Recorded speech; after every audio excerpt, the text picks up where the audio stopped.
এনসিপির পহেলা বৈশাখের লক্ষ জনতার ভিড় দেখে মনে হলো ডেস্টিনি যে নতুন দল করছে রফিকুল ইসলামের নেতৃত্বে সেটি এগিয়ে যাচ্ছে। কারণ ডেস্টিনির ডান হাত বাম হাতের অভিজ্ঞতা আছে। ডান হাত থেকে 5 জন, বাম হাত থেকে 5 জন, এভাবে এনসিপি কিছু না করেই অনেক কিছু করার ভাব নিয়ে বসে আছে। তাদের নেতারা শত শত গাড়ি নিয়ে শোডাউন দিচ্ছে, বড় অট্টালিকার মধ্যে অফিস নিয়ে বসে আছে। তারা নতুন বন্দোবস্তের কথা বলে আওয়ামী লীগ বিএনপি থেকে মান্ধাতা আমলের আইডিয়াতেই ফিরে গিয়েছে। আওয়ামী লীগ বিএনপির থেকে আরো একটু পিছনে ফিরে গিয়েছে তাদের দেখে মনে হচ্ছে।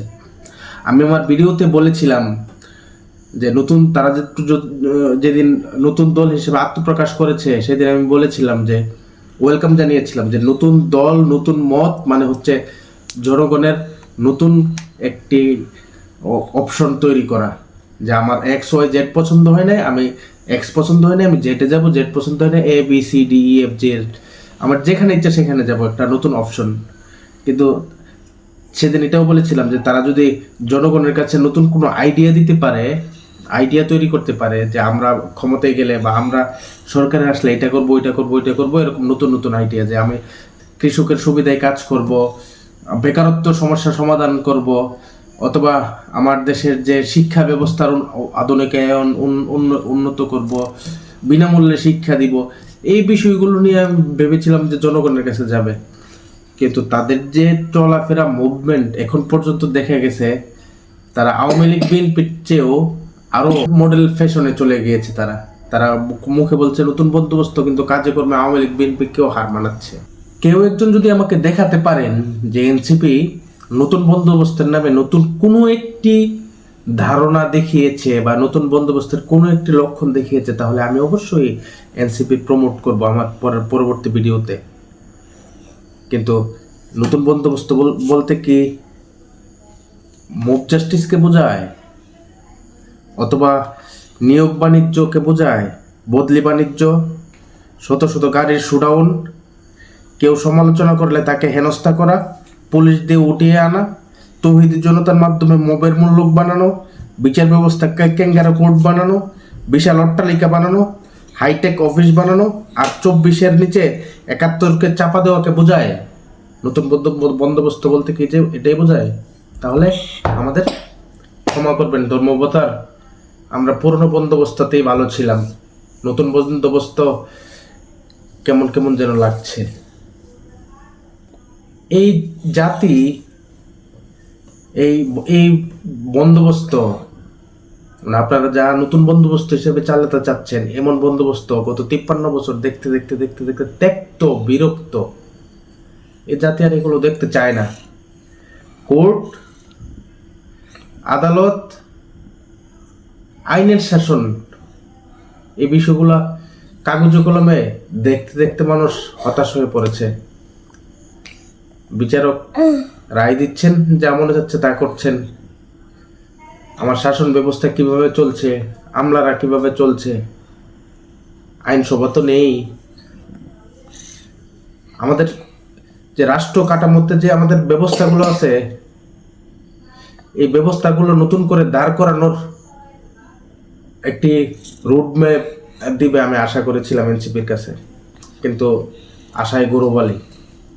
আমার এই সমালোচনাগুলো দেখার পরে হয়তো এনসিপি বাবাপন্ন অনেকেই আমার করবেন, সমালোচনা করবেন। ওয়েলকাম, সমালোচনা করতে পারেন, সমালোচনাকারী থাকবেন, মত প্রকাশের স্বাধীনতা বলা হয়েছে এটাকে। এখন আচ্ছা, সবার আগে এনসিপিকে এটা ক্লিয়ার করতে হবে যে এই সরকারটি কি এনসিপির কি না, এই সরকার কি এনসিপির না জামাতের?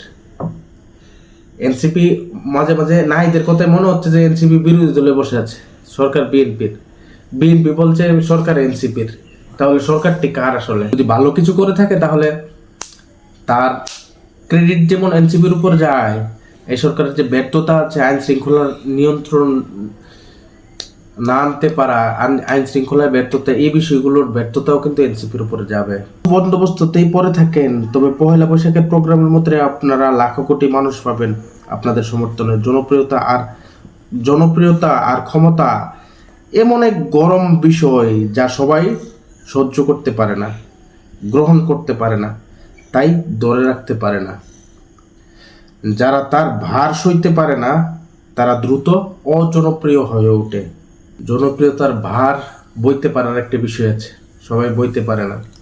এনসিপির হয়েছে এই অবস্থা, 100 গাড়ি 200 গাড়িতে শোডাউন, হাইটেক অফিস। একজন কাটে করছিল যে আমাদের এলাকায় দেখলাম আমাদের বাড়ির মতো এত ভাঙা বাড়ি আর কারণ নেই। কয়দিন পরে দেখি যে ফেসবুকে তারও হাইটেক অফিস। একজন বলছে যে আমি জমিদারের নাতি ছিলাম, 200 গাড়ি নিয়ে। নতুন বন্দোবস্তের নামে পুরাতন বিষ আমাদের আর গিলায়েন না। হেমলক আমরা অনেক পান করেছি। নতুন কিছু যদি সত্যিকার অর্থে কারো কাছে থাকে তাহলে নতুন ধারণা দিন। সংস্কার যদি সত্যিকার অর্থে করতে হয় তাহলে আমাদের যে দিলাম কি একটা অবস্থা।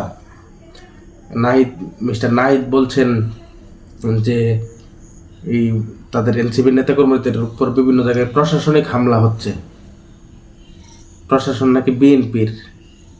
আবার আমরা যতটুক জানি ডক্টর মোহাম্মদ ইউনূস বলছেন যে সরকার ওনাকে নাকি এই ছাত্ররা নিয়োগ করেছেন, নাহিদরা নাকি ওনাকে নিয়োগ করেছেন। তাহলে কি একটা অজবরল অবস্থা। আমরা জনগণ কোথায় যাব, কাকে বিশ্বাস করব ভাই? গণতান্ত্রিক প্রতিষ্ঠানগুলো আছে, নিরপেক্ষ প্রতিষ্ঠানগুলো দাঁড় করান। আমার বিচার ব্যবস্থা, স্বাধীন বিচার ব্যবস্থা তৈরি করুন, শক্তিশালী মেরুদণ্ডওয়ালা। আমার শাসন ব্যবস্থা তৈরি করুন, যারা আছে তারা যেন একটি নিয়ন্ত্রণের মধ্যে থাকে, জবাবদিহিতার মধ্যে থাকে। আমার আইন বিভাগের একটি ভালো সবাই যেন সবার কাছে দায়বদ্ধ থাকে এবং জবাবদিহিতাটা নিশ্চিত করা যায়।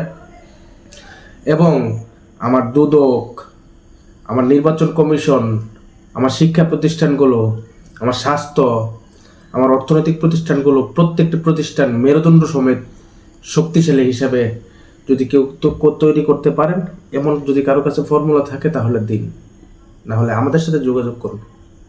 আমরাও কিছু কন্ট্রিবিউশন করতে পারবো, কথা বলতে পারবো।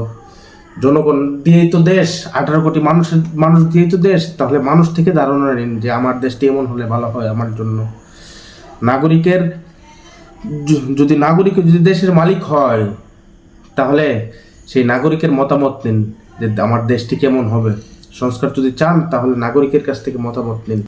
বাংলাদেশ এগিয়ে যাক। বাংলাদেশ নামই অনেকে দেখলাম বাংলাদেশ নামেরও পরিবর্তন চাচ্ছে। কি ধৃষ্টতা! এই ধৃষ্টতার জন্য কি আমার 71-এ আমার 30 লক্ষ শহীদ হয়েছিল, আমার 2 লক্ষ মা বোন সম্ভ্রম হারিয়েছিল। এমন ধৃষ্টতা দেখার জন্য এই বাংলাদেশ নামটি পর্যন্ত তাদের পছন্দ হয় না, নামটি পরিবর্তন চায়। দেখলে কষ্টে বুক ফেটে যায়। ভালো থাকবেন সবাই। আসসালামু আলাইকুম।